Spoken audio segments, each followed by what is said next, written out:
Serokê TÜBİTAKê ji bo aşiya vîrusa koronayê tarîx diyar kir.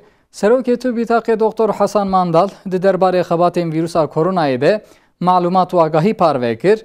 Mandal got wê di mehên ewiliyên sala 2021 de aşî amade be.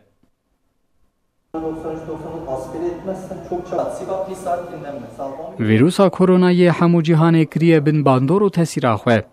Xebatên derbarê aşiya koronayê de jî bênavber li gelek welatan berdewam dikin.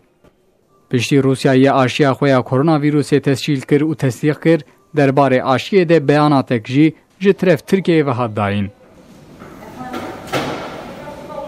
Serokê TÜBİTAKê Profesör Doktor Hasan Mandal û Müdûrê Enstitûya Biyoteknolojiyê Profesör Doktor Şaban Tekin di derbarê xebatên aşî û dermana vîrusa koronayê de malumat parve kir.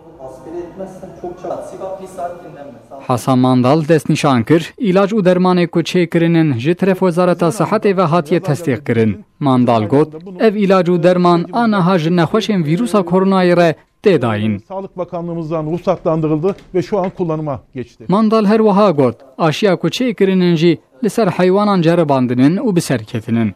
Mandal got ku di mehên ewiliyên sala 2021 de wê aşî hazır bibe. Yani 8 tane 18 çalışmamız. Mandal wiha pêde çû. Me 18 xebatên xwe kirin. Ji vanan 8 xebatên aşiyê bûn. Me 2 aşî li ser heywanan ceribandin û musbet bû.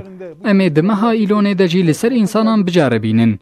Ve mehên ewilên sala 2021 aşiya me amade be. Üretmeniz lazım bu aşıdan. İnsanlar üzerinde Müdûrê Enstitûya Biyoteknolojiyê Profesör Doktor Şaban Tekin di derbarê xebatên aşî û dermana vîrusa koronayê de wiha got. Em hemû bi hev re dixebitin ji bo aşiya koronavîrusê. Tirkiye di vî warî de li paş welatên din namîne. Dibe ku em ê li dinyayê bibin welatê cuda di vî warî de. Em hemû van xebatan bi desteka wezareta xwe dikin. İlk 2 ürünümüz çıktı. Bir tanesi ruhsatlandı Favipiravir.